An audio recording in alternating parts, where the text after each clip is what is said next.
SVR. My county.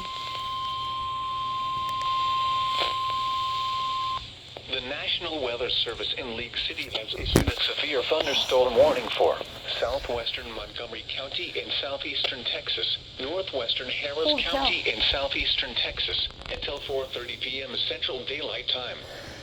At 4:16 p.m. Central Daylight Time, a severe thunderstorm was located over Cypress, Oregon, 9 miles southwest of Tomball, moving northwest at 15 miles per hour. Hazard, 60 miles per hour wind gusts and quarter-size hail. Source, radar indicated. Impact, hail damage to vehicles is expected. Expect wind damage to roofs, siding, and trees. Locations impacted include Tomball, Pinehurst, Stagecoach, and Cypress. For your protection, move to an interior room on the lowest floor of a building.